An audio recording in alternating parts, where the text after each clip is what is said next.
We never know where life will lead us or what may hinder us along the way. But while every day can feel like one big question mark, it doesn't have to. With the right insights, strategies, and solutions from Western and Southern Financial Group, together we can look ahead to leave the unknown behind. Football focus doing. Last week they had Brady. This week they got Brady. We're literally doing it differently from everybody else. As a matter of fact, moving forward from this point on, I will not make reference to PFF. Do you not understand that they are that way because you're Joe Flacco? And you just like to discredit things that people deserve credit for. That you can't possibly be expected to defend that. Talk about the game, Sam. So who cares about what people think about us? Yeah, I like football, I like football season, all the things that go with it.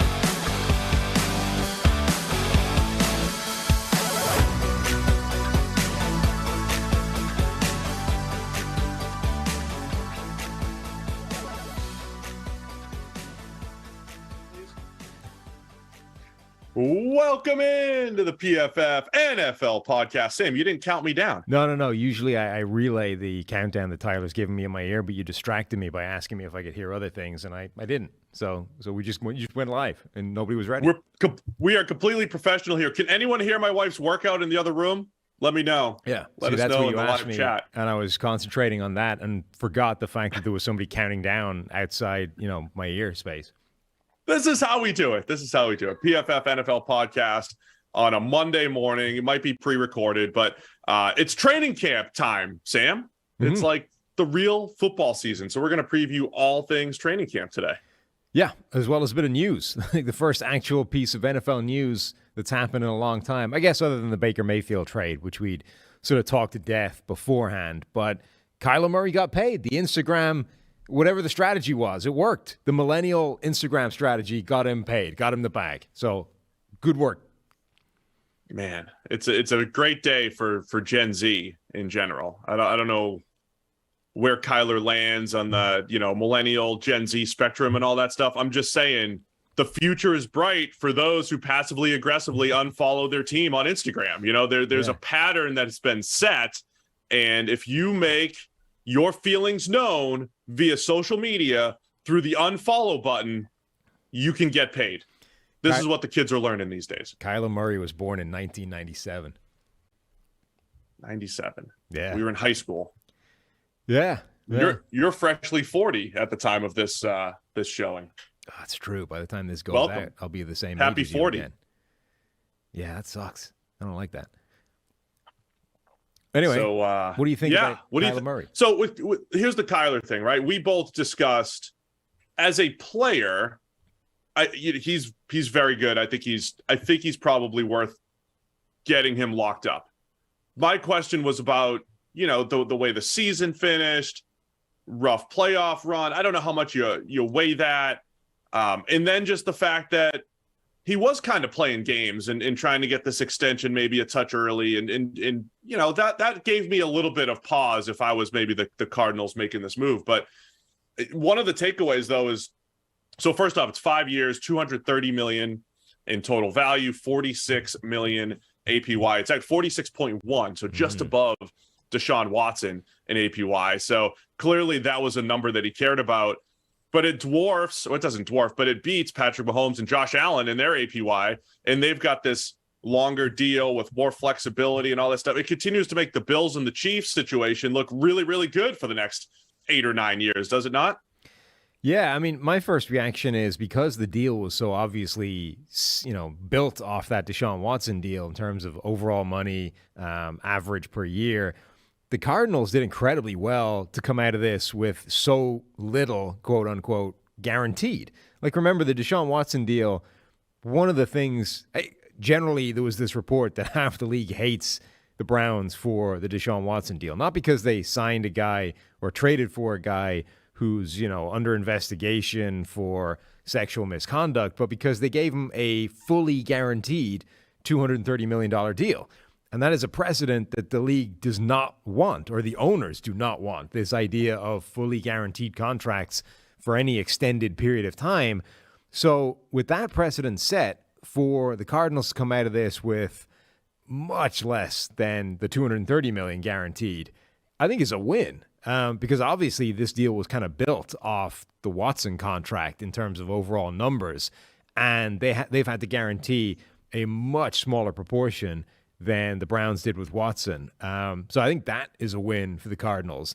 And then you say, well, is Kyler Murray worth being the second best paid quarterback in the NFL, I guess, because Aaron Rodgers' deal is number one?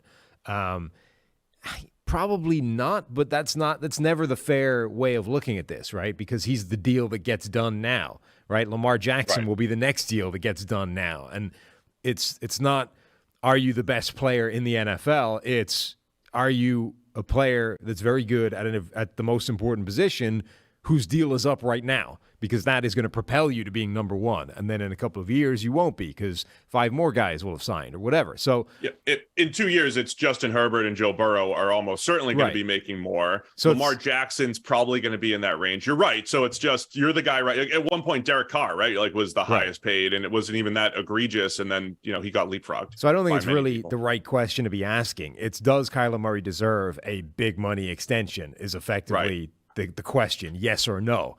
And this was the question that was facing the Browns with Baker Mayfield a year ago, and they decided no, or let's wait and see.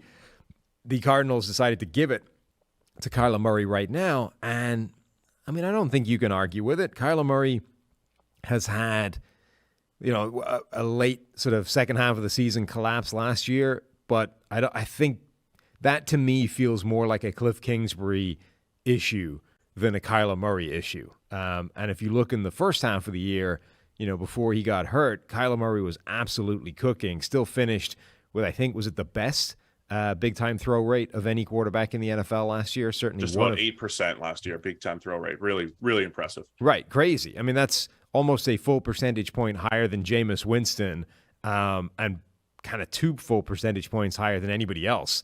So, Aaron Rodgers won MVP with a 6.1% big-time throw rate. Kyler Murray was at 7.9.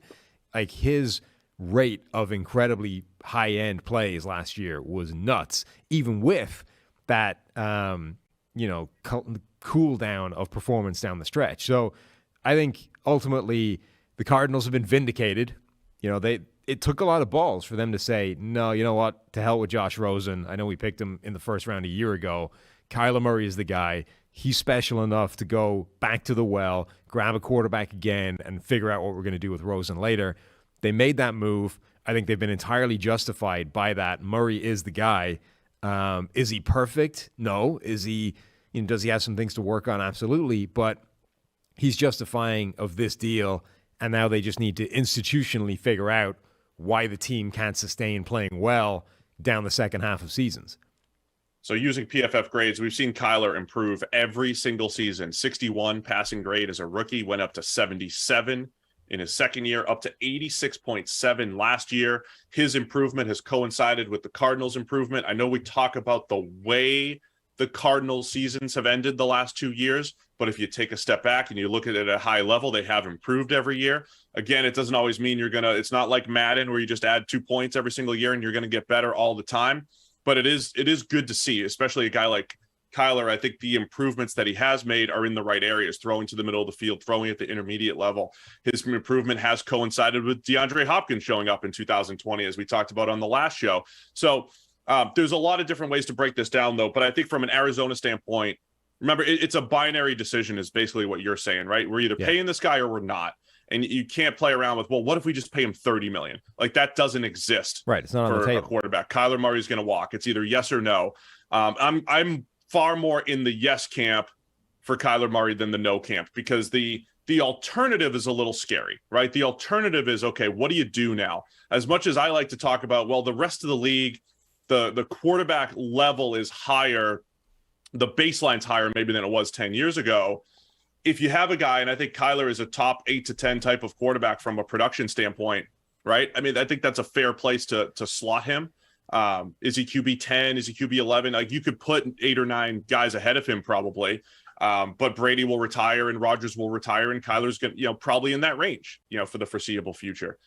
The alternative is, purgatory again, and being in that middle ground with a cheaper quarterback. And that's a little scary. So I would pay for the certainty, knowing what you have financially in Kyler Murray, and then you gotta make good decisions, building that roster around him with what you have left in resources. I mean, it kind of goes back to that idea of the Matt Ryan inflection point that we've talked about before. And is he above or below that line? And if he's below, you probably walk away and look for something different.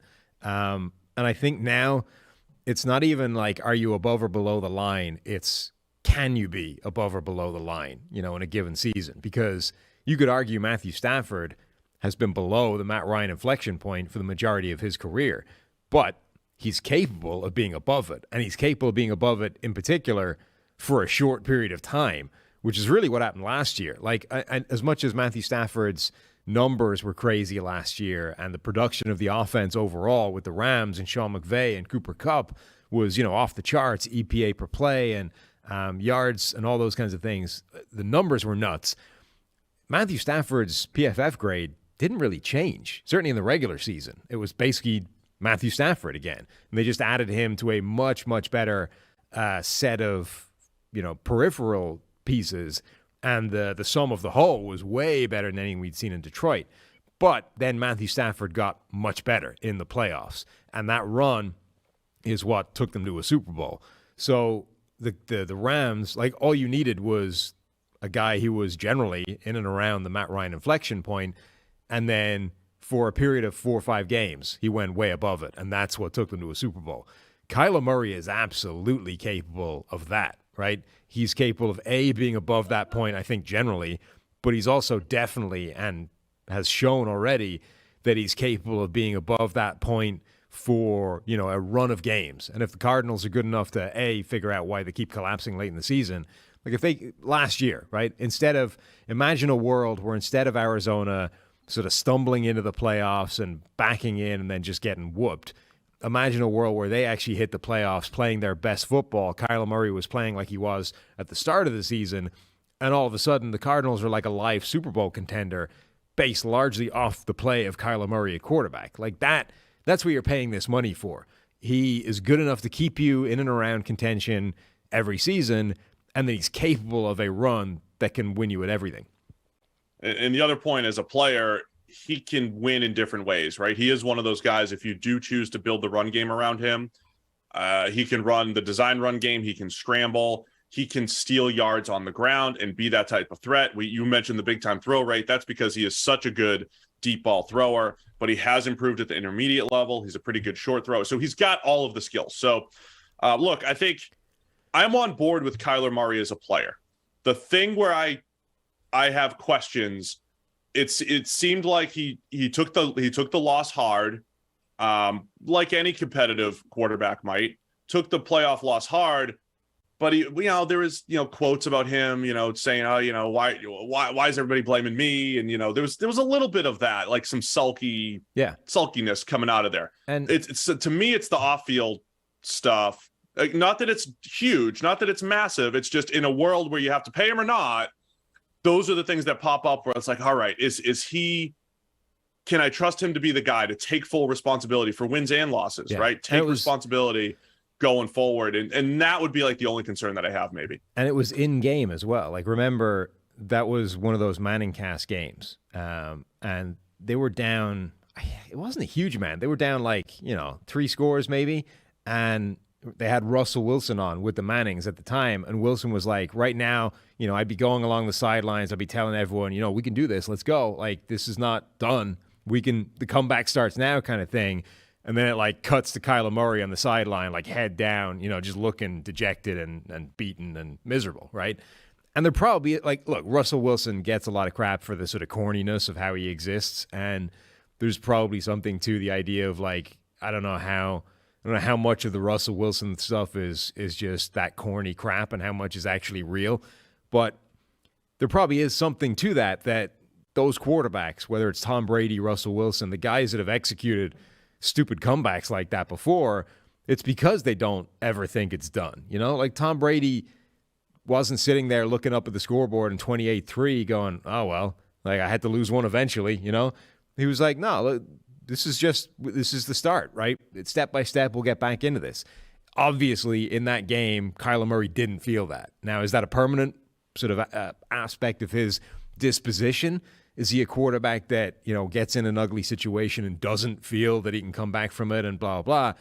Or was that just a learning experience and this is part of Kyler Murray's growth and how he'll get better? And, it's a fair point to say that that's a separator between Kyler Murray and Aaron Rodgers or Tom Brady or like these quarterbacks who have done things like that and, don't obviously have their heads drop when the situation's bad, but it doesn't preclude him from doing that. It's not like the thing that should cost him this contract.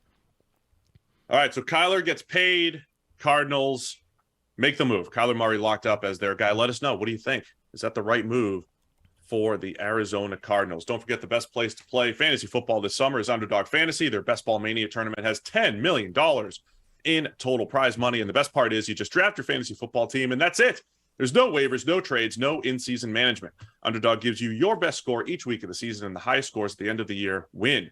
Champion of Best Ball Mania last year drafted in June, so there's no time like the present to join Underdog and take your shot at $1 million draft. Plus, Underdog is going to double your first deposit up to $100 when you sign up with the promo code PFF.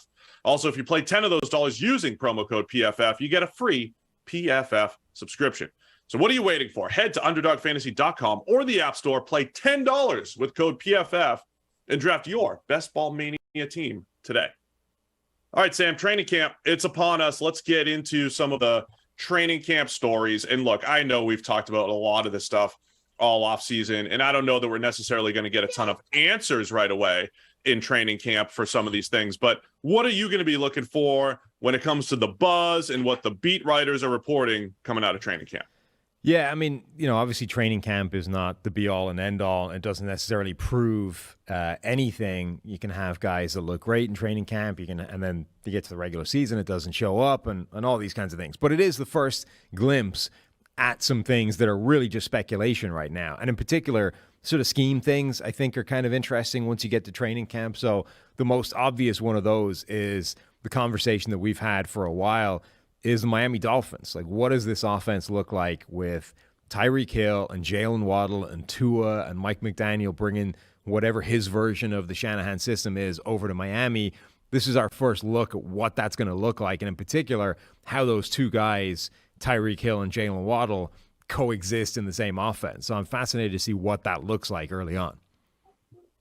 So if Tyreek Hill is just getting behind the defense all day, we'll say it's working.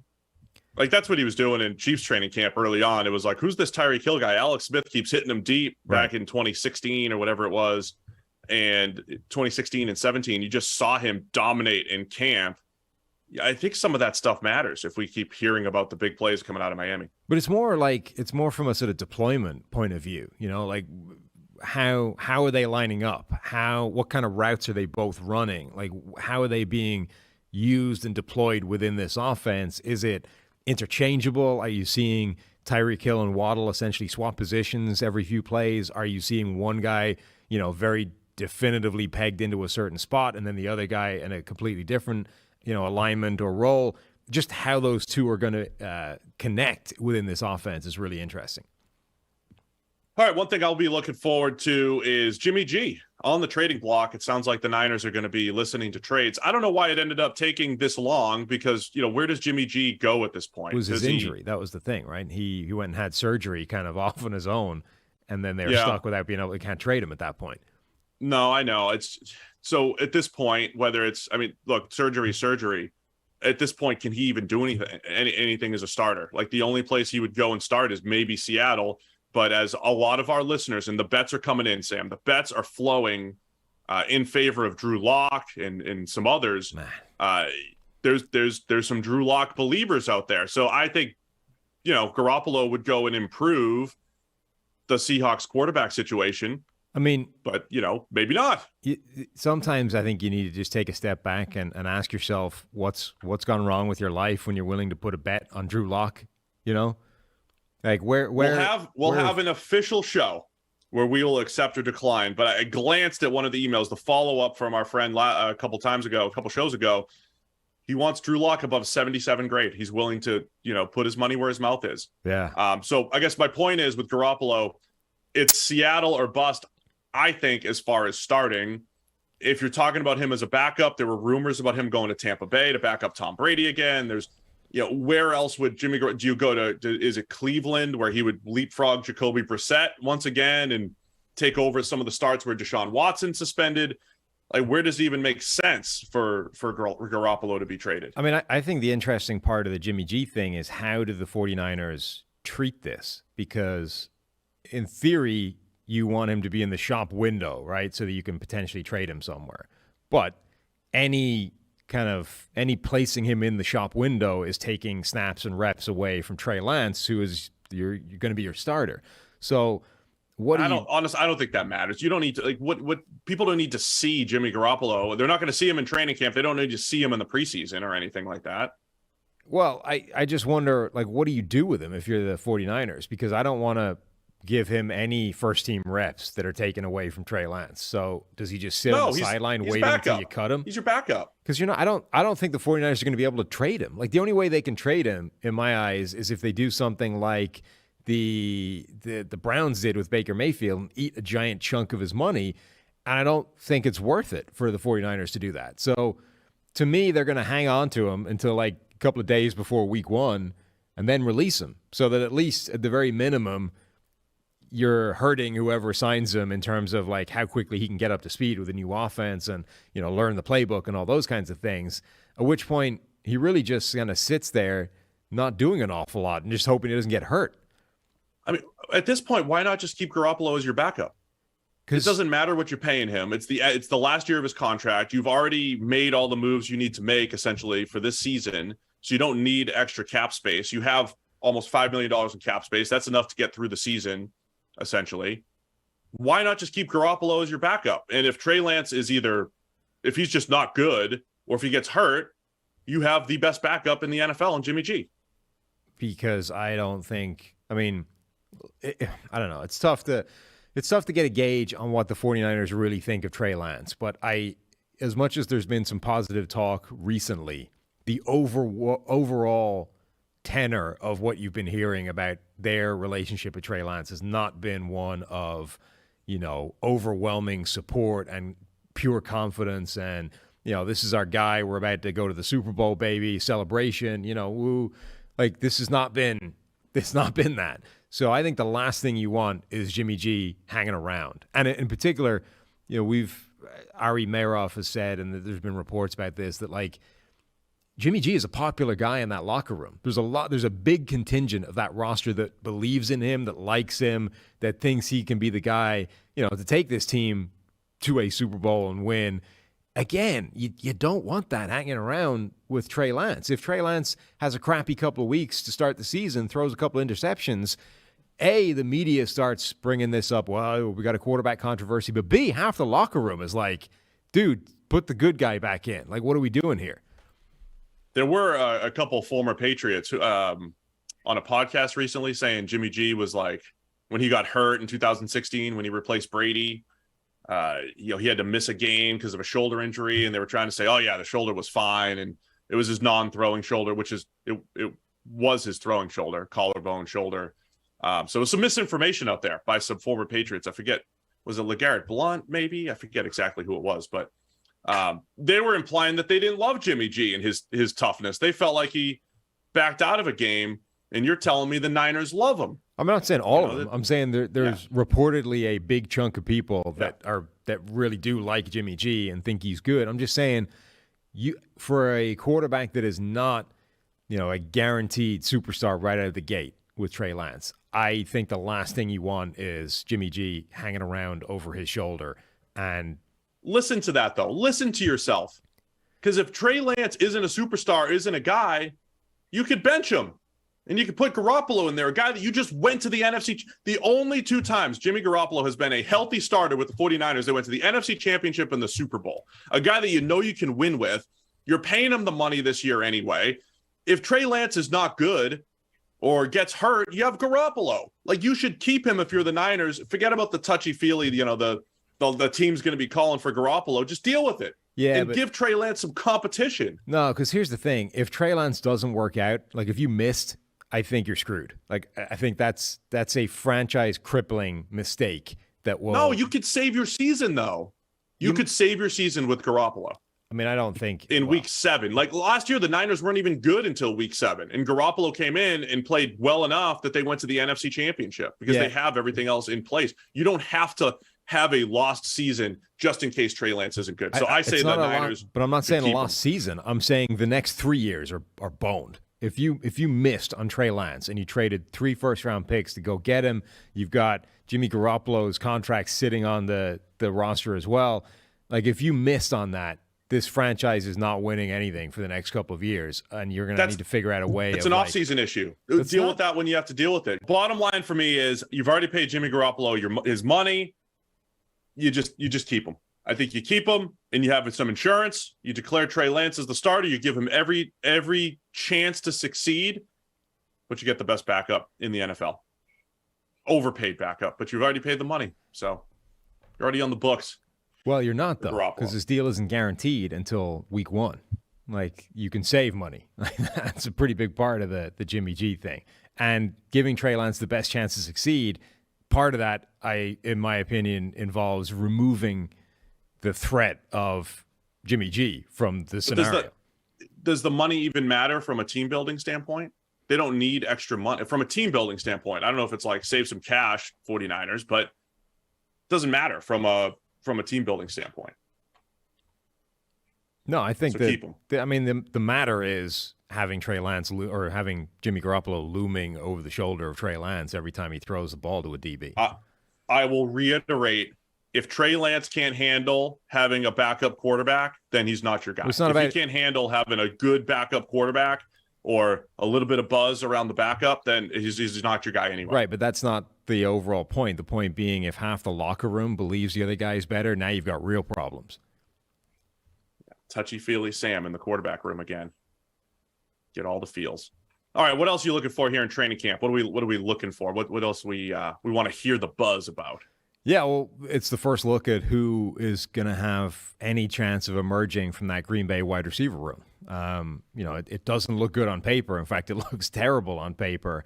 But maybe everybody's wrong. Maybe Romeo Doubs hits the ground running and looks like a superstar right from the get-go. Maybe Christian Watson looks like a superstar, and manages to suddenly start running a complete route tree, and all of his ball skill issues disappear, and he suddenly looks like an absolute stud and wide receiver 1 from day 1.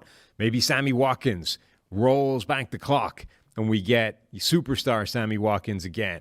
Like, who knows, right? But this is the first chance for somebody to show that they are a much better player than they look like on paper heading into the season and give Aaron Rodgers something to hang his hat on.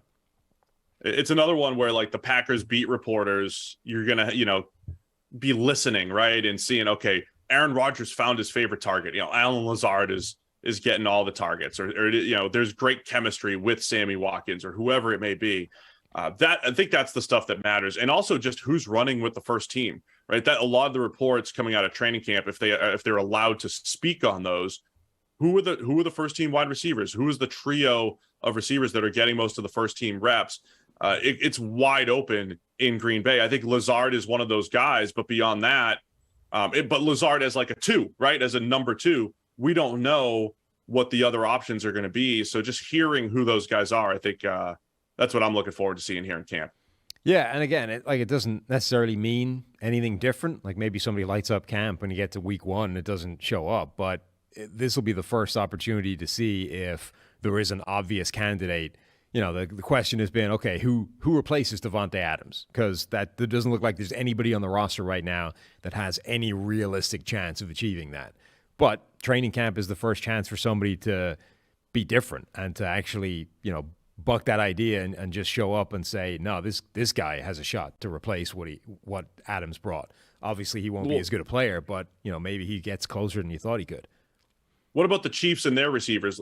To me, it's a similar situation. It's different, but the similarities are, okay, who are we hearing Patrick Mahomes has the chemistry with? Who is he throwing to? How is Juju Smith-Schuster fitting into the offense? Does the offense look different? Are they throwing short, deep, more? I mean, there's elements of that I want to hear about too. Is Sky Moore instantly making an impact? I will say, with wide receivers, there are some guys who just hit the ground running, and it's, Justin Jefferson is immediately good. There's other guys who take some time to develop. Last year at this time, remember how much we overreacted. Jamar Chase had some drops in camp and in preseason, right? But it wasn't that he wasn't handling the speed of the game or he wasn't getting open or anything like that. It was just he was dropping the ball. But there are some guys who just can't pick up the offense. And like, if Sky Moore isn't picking up the offense, are we hearing that Marquez Valdez-Scantling is, getting behind the defense once a practice and creating big plays for the Chiefs? So I want to see what the Chiefs wide receiver core looks like as well, of course, beyond Tyreek Hill. Yeah, I mean, the thing is, the most interesting part about Kansas City's offense and training camp is going to be like, have they learned to figure out the things that were causing them problems last year, right? The proliferation of those too high coverage shells, the kind of struggles with just being patient and not turning the ball over. And I don't think you're going to get a good answer to that in training camp. The Chiefs' defense, I don't think shows enough of that kind of look that they would see it regularly anyway. And B, it's a totally different type of pressure. Like in game, you could see Kansas City would start off fine. They'd go on a drive and then there'd be a mistake and everybody would tighten up and there would be more mistakes. I don't think that happens in training camp. Like you just don't care as much about turning the ball over. So I don't think we're going to get a good answer to that in training camp. As much as, there's a lot of interesting things to find out about this Chiefs offense, that's one where I don't think you're going to get a great look at it in camp.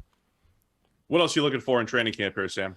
The Russell Wilson Denver thing, the whole offense, what that looks like, what Russell Wilson looks like, what the offense is going to try to be.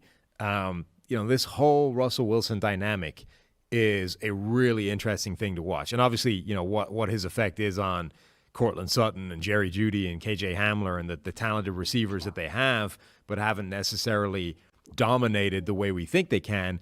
Is that still on the cards? Are they really just a Russell Wilson away from crushing it? And Jerry Jeudy becomes a star, Cortland Sutton becomes an elite number one, KJ Hamler becomes their version of Deshaun Jackson, the perennial deep threat.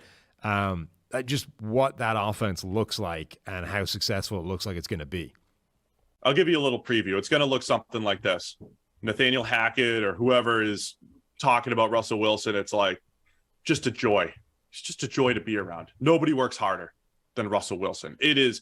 And then you'll get some kind of quote that's like, I've never had a quarterback with this level of skill set. And people are going to say, whoa, you had Aaron Rodgers. Are you saying Russell Wilson is better than Aaron Rodgers? It's like, no, I'm just saying he's got the best skill set we've ever seen. He can make all the throws and he's mobile and there's so much we could do with him. And he's way ahead of schedule with knowing the offense. Like we thought he was going to be here, but he's way ahead. Russ there's nothing he can't do.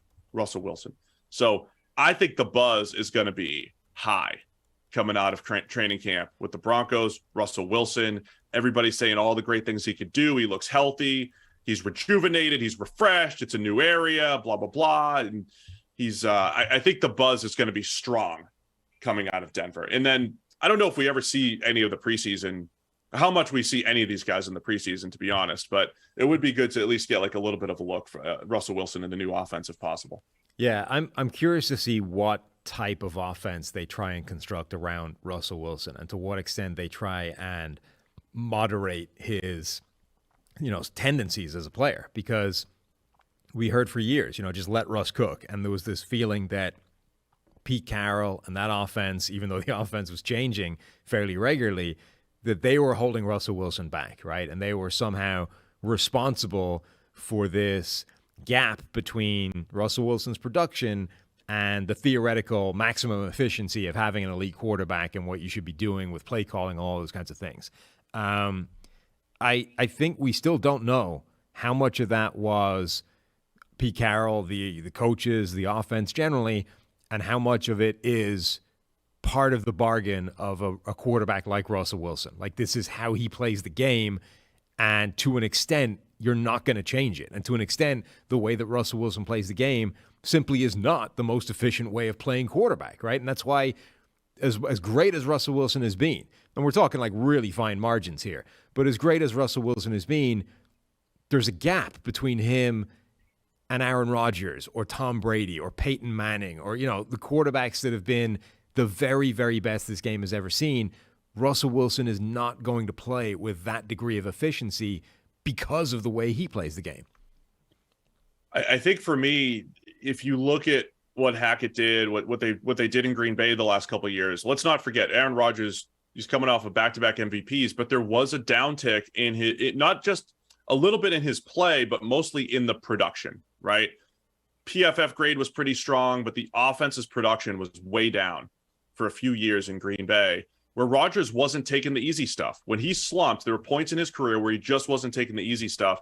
And it seemed like Matt LaFleur and Hackett, they did a better job of extracting the easy, right? The quick passing game, the easier wins from a production standpoint. They extracted those out of Aaron Rodgers. I think last year they tried to do that in Seattle with Russell Wilson, but they started to miss a chunk of the intermediate part of the field and other places to attack. So that's like that balance. You know what I'm saying? The big plays should be there for Russell Wilson. He is still a fantastic deep ball thrower. But what do you do on the other plays? How much quick game? How much of the underneath stuff do you want to give him? How many of the layups do you want to build into the offense? Because I think Hackett has those, right? How many of those do you want to give him? Will he take them? And if you give him too many, do you lose some of what makes him special? So I think that is the balance we'll certainly be looking to see in Denver this season. And obviously whether Jerry Jeudy, goes to the moon. Yeah, Jerry Jeudy, the moon. Well, how good are those receivers? Can anybody be better than the great Tim Patrick over there? Well, here's one thing for me, Sam. Sometimes you have reports out of camp where one side is just dominating the ball, right? A defense is just dominating an offense or vice versa. I think those are sometimes telling. If you just get other times, it's like, hey, the defense got the better this today and the offense the next day or whatever it is. But there are some days where it's like, man, this offense just can't complete a pass. And those are when you're talking about predictions for the season, sometimes you do get some information there. If you have a receiving core that's just overwhelmed by a secondary or whatever it might be. So I always keep my ears open for those types of reports coming out of camp. Yeah. I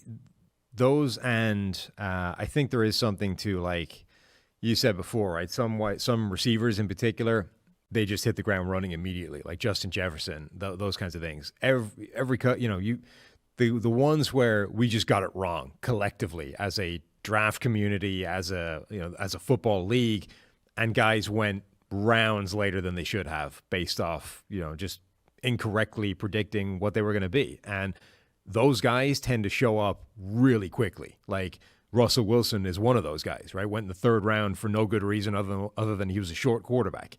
Immediately became clear that Russell Wilson was a hell of a lot better than Matt Flynn and was going to be the starting quarterback right from the get-go. Dak Prescott, same thing, right? Fourth round quarterback. All of a sudden it's like, hey, this guy's good. He's probably going to end up being the starter.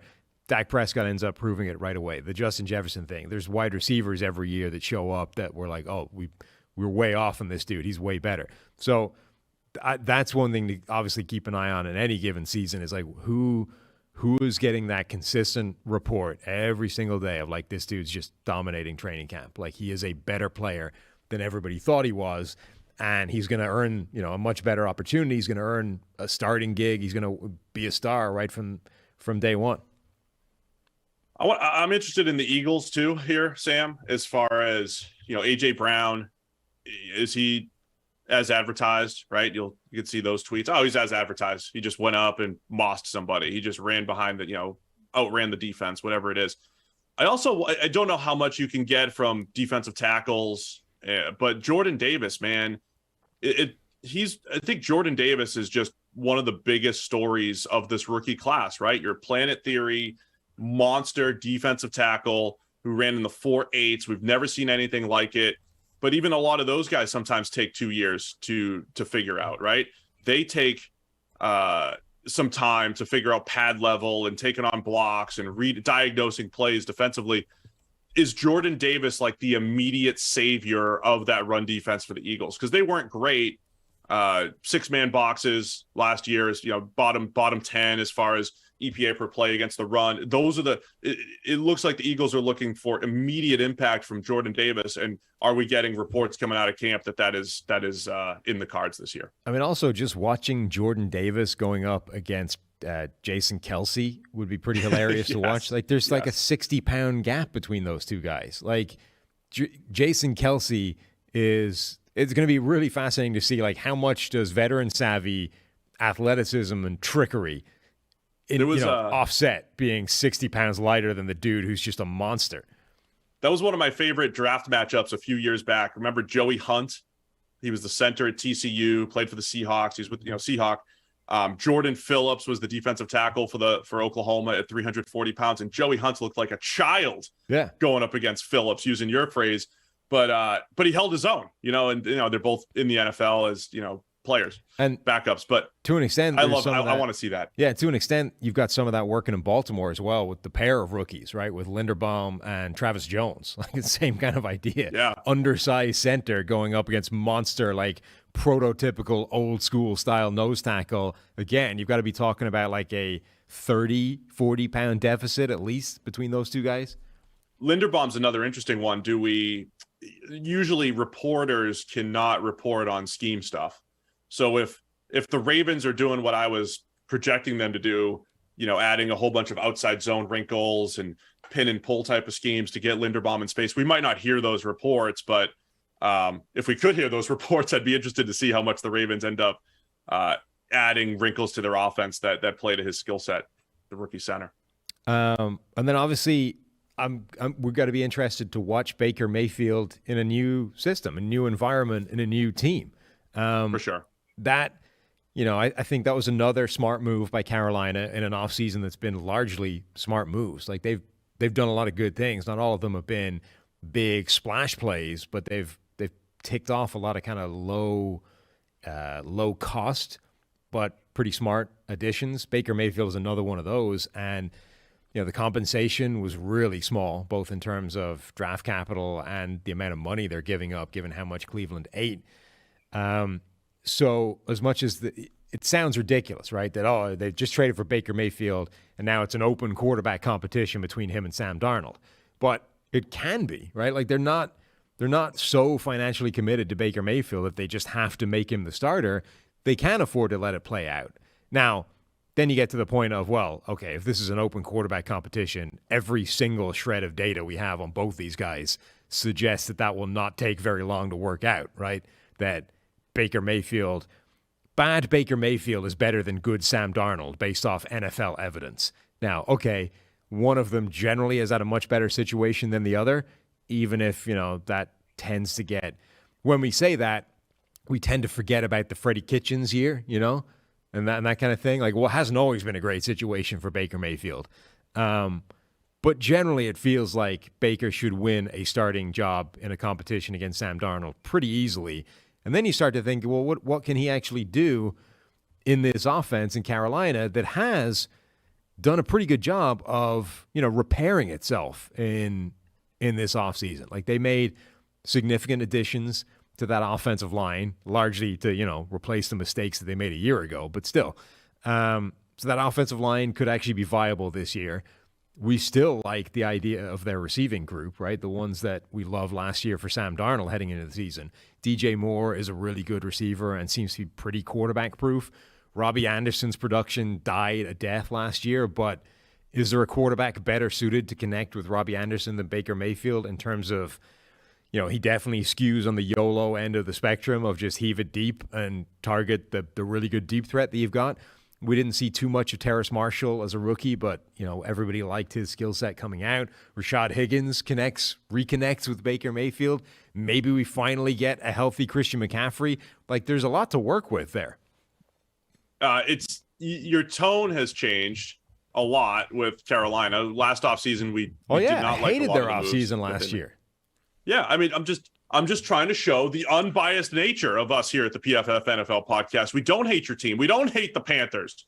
When we went back to our to the fixing your team in 5 minutes segment early before the draft and before free agency with the Panthers, it was a lot of like, I don't know what you do. You got no draft capital, not the most appealing place to lure one of the established quarterbacks. I think they played their hand the right way. All told, when you look back at it, Sam, if you told us, given what they had in resources, they'd get their tackle Ekwonu in the draft, they'd get they'd draft Matt Corral in the third, and then they'd go get Baker Mayfield for pennies. You know, it's given where they started, I think they made a lot of good moves in addition to offensive line additions and other things that they've done. So that does make Carolina intriguing because for the 9,000th time, I'll repeat, 2 out of 4 years, Baker Mayfield has been very good. Half of his NFL career. There's been no pattern to why, but it's been good, bad, good, bad.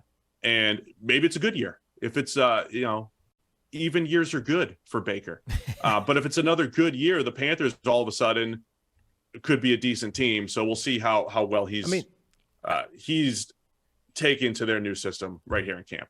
There's something about Baker Mayfield that makes people lose their minds, right? That just completely go off the deep end and hyperbole goes through the roof and all rationality just completely goes out the window. Michael Robinson was on Good Morning Football the other day suggesting that you could make a case that not only does Baker Mayfield not have one of the top 32 arms in the NFL, he's not in the top 64, and that Case Keenum has better arm talent than Baker Mayfield, right? And that he's a better quarterback because of it. Now, look, we can debate endlessly how good or not Baker Mayfield is, right? But in the space of like this offseason, we've gone from he's a starting quarterback somewhere, but the question is like how good, right? How much money is he worth? How good in the 1 to 32 range can he get? Because that's what you need to figure out if you're going to give him a contract. There's no difference between Baker Mayfield and Jacoby Brissett, and Case Keenum has a better arm than he does. Like, look, at the very minimum, we need to accept the self-evident, provable fact that Baker Mayfield has a very good NFL arm, right? We can talk about, like, maybe he's a moron and he throws the ball to defenses way too often. Debate that all day. Right. Like, that's open for discussion. We can talk about that for a long period of time. But you cannot argue that 64 quarterbacks have a better arm than Baker Mayfield. It's idiotic. He's got the NFL record for the longest, I think, completed pass or the longest attempted pass on record. Like, he's throwing the ball 70 yards in the air in an NFL game.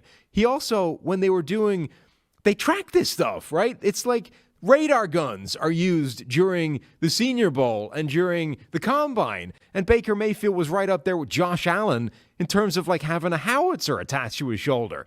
Baker Mayfield, the one thing you can't criticize about his game is that the dude has a cannon. Yes, absolute cannon, great velocity. I will not defend Michael Robinson's take. The one thing I'll say is when you use the phrase arm talent, yes, it immediately brings in, off platform and touch and all these other things, right?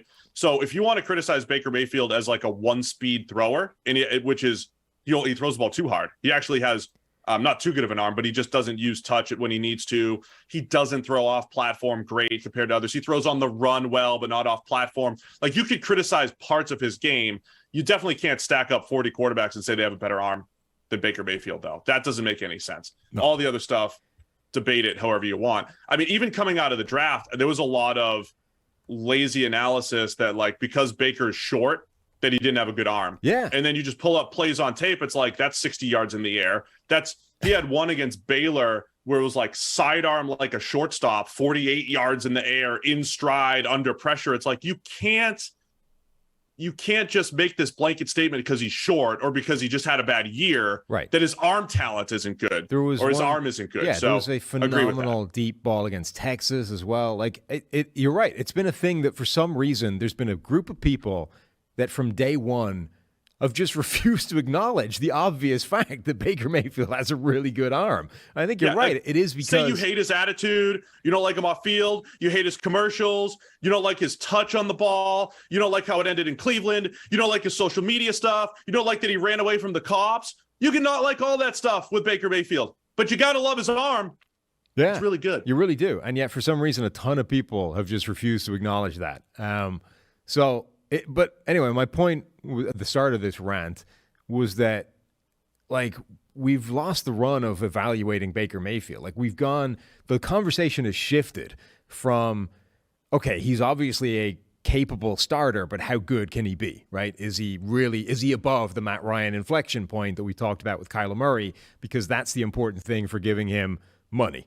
It's gone from that to, is there any difference between Baker Mayfield and Case Keenum or Jacoby Brissett, right, in the space of an offseason?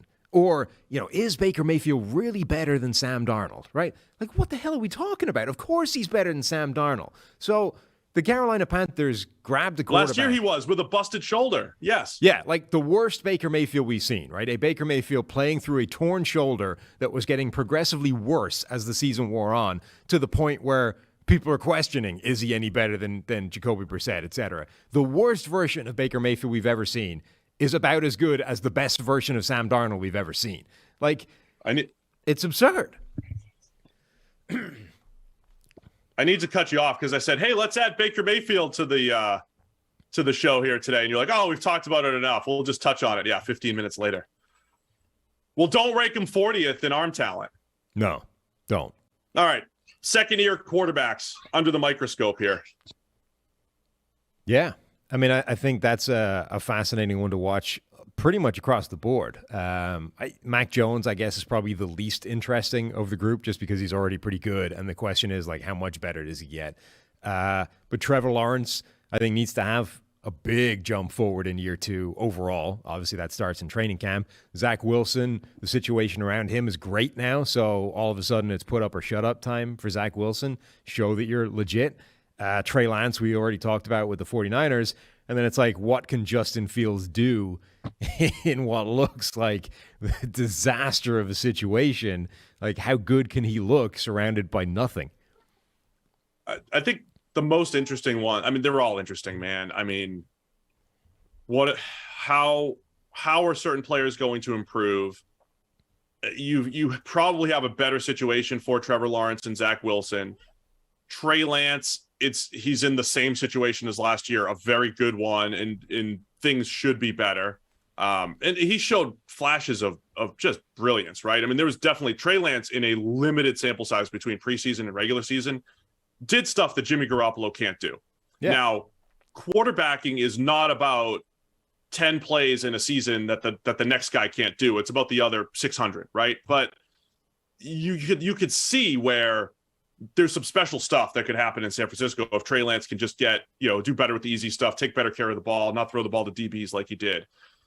With Justin Fields, though, it's like, all right, is there any sort of success? Like, is that the training camp where the offense isn't having any success, right? The offense isn't moving the ball and the defense is getting the better of them just because the line's not great and the receivers aren't great and they don't have anybody there. I mean, with Fields, like, the best he might look this season is in training camp when, the action isn't live as such. Like, the offensive line nobody's hitting the quarterback effectively. Like, the offensive line is not getting completely murdered. This might be as good as it gets for Fields. And if he doesn't look, okay in training camp, I think there's pretty big cause for concern. Not just for him, really. Justin Fields is in a really unfortunate spot for him because if the Bears stink as much as they look like they could this year, like we're talking about them having a bottom 2 or 3 roster in the NFL, if Fields is bad or if Fields isn't able to overcome that, the Bears are bad, and they go on the way to the number 1 or top 3 draft pick this year, it's going to be really hard for them to not draft a quarterback, right? Because by definition, at that point, there's no way you're going to have seen anything from Fields to say that, yeah, he's definitely a superstar quarterback. We need to keep, stay the course with him, use the picks on something else and build around Justin Fields. And even if he was, you've chewed up 2 years of his rookie contract, so the value of that is diminishing. Like, through no fault of his own, Justin Fields may end up getting cast aside just because the Bears were bad enough to put themselves in position that they can draft, a CJ Stroud or whoever the top quarterback ends up being this year. And then Mac Jones, can't forget about Mac Jones. He had an incredible training camp last year, including that one practice that I always reference against the Giants, right? A head-to-head practice where he had like 6 incompletions, like 45 for 51 or something ridiculous. If that stuff matters, but it was one of those, the Patriots put a lot on him last year in training camp, said, hey, run some no huddle in the first preseason game and go take all the snaps against the Giants because Cam was out, all these different things. We need to make a pact, though, Sam. We need to make a pact right now. We will not overreact to training camp and preseason performances this year for quarterbacks. Is that fair? Or should we just do it? It's just fun. We need something to do in August. What should we do? Anyway, it's fun. Like we were able to, rant about Jamar Chase talking about concentrating on finding the laces in the football, which is why he was dropping so many, and the difference between a college ball and the NFL ball. We need stuff to talk about. Yeah, apparently. Turns out it didn't mean anything, but it was fun while it happened. The idea of a wide receiver as good as Jamar Chase is thinking about tracking the laces during, the course of a play and catching a ball and then dropping a bunch of them, whether or not it was because of that, and then hits the ground running, and it's the same guy we saw in college. Let me just read to you for fun the preseason quarterback grades from last year. Okay. Mac Jones had a 92.2. Obviously, it didn't translate to a 92, but it translated to him being the best rookie quarterback last year. Zach Wilson was number 2 at 85.7. Looked so good. It was only 20 dropbacks, but looked so good. 15 for 20, 191 yards, 2 touchdowns. Zach, that was like what Daniel Jones did a few years ago, where doubters were saying, sorry, Daniel, those 20 throws were incredible. You're good. Trevor Lawrence had a 78.3. He looked really good too. He showed his brilliance. He had a couple bad plays in there. It's like, yeah, that's Trevor Lawrence. That's what his season's going to look like. Justin Fields had a 67, and Trey Lance had a 56 grade. He had some special plays, but a ridiculous amount of turnover-worthy plays, 5 in just 53 dropbacks. So that's what happened last year in the preseason. It looked like, hey, Mac Jones, Zach Wilson, and Trevor Lawrence, they're ready to go. Justin Fields is showing signs. He's ready to take over for Andy Dalton. We got 4 legit players. Who knows? Trey Lance needs a little bit more time. And then they were all terrible except Mac Jones. Well, the other thing is that Davis Mills was the worst graded rookie quarterback with a 45 grade. And by far the most playing time of any of these guys. 72 dropbacks. Nobody else had more than 62 amongst rookie quarterbacks. 0 big-time throws in 72 dropbacks. 5 turnover-worthy plays. He looked like a complete and total unmitigated disaster, and he goes out there and plays as well as a rookie as, Trevor Lawrence and Zach Wilson, and earns himself a starting gig. All right, well, I'm not making any promises, which leads me to, I want to see the rookies, man. I love that first impression of all the rookies, the reports coming out, the first preseason snaps, and then Kenny Pickett versus Mitch Trubisky. The head-to-head battle between the only first-round quarterback versus Mitchell Trubisky and in the Pittsburgh Steelers. Is it Trubisky's team? I've said before, I'd love to see another extended, look at Trubisky in a different system with really good receivers, maybe a questionable offensive line, but some great receivers to throw to. The Steelers could be a good team, even though the buzz isn't great. There are some solid pieces there, and if Trubisky's solid, they can win some games, with Tomlin there. But I'm curious to see how quickly it becomes Kenny Pickett's team over there. Yeah, I mean, even just the dynamic of how those guys are functioning within the pocket, that the thing we've talked about ad nauseum about how much longer those guys hold onto the ball than certainly Ben Roethlisberger last year. But that almost feels like the thing that's going to determine whether Kenny Pickett starts or how quickly he can start is, can he speed up his process? Because there's no way that even maintaining his average time to throw from college is going to fly at the NFL level. And generally speaking, that slows down for rookie quarterbacks, for young quarterbacks. So if that's the speed with which Kenny Pickett is processing and functioning, I don't think there's any way he starts week 1. But if he does, like if he does change and if he does immediately start to speed things up and just, his whole process speeds up, I mean, Trubisky is only keeping that seat warm. Well, as always, a lot to look at with training camp. Let us know in the comments, what are you looking for in training camp? There's only so much you can glean. You get the one-on-one battles, you get reports, you get the receivers that are taking over. I mean, I want to see Dante Moncrief. Where's Dante Moncrief going to dominate this training camp here, Sam? Year. Yeah, every year. Every year, Dante Moncrief, a training camp star. But look, it may not mean a whole lot, but we're going to analyze it and overanalyze it. We're going to do the whole thing. We're going to do it with you, and we appreciate everybody for tuning in here today. So Thursday, I want to answer one question per team, and I want it to be fan-generated. We've already had a bunch of these emailed in, but email us, nflpodcast@pff.com. Send in your question. Put question in the title so we can parse those out, which team it's for, and then we'll answer one question per fan. You can also do it on Twitter, at PFF. Was it at NFL Pod? At PFF NFL Pod, sorry. On Twitter. Be sure to follow us. Send that question in. Don't ask the questions on TikTok, but follow us there anyway at PFF NFL Podcast. All right. Sounds good. We'll see you guys on Thursday. Thanks to everybody for tuning in.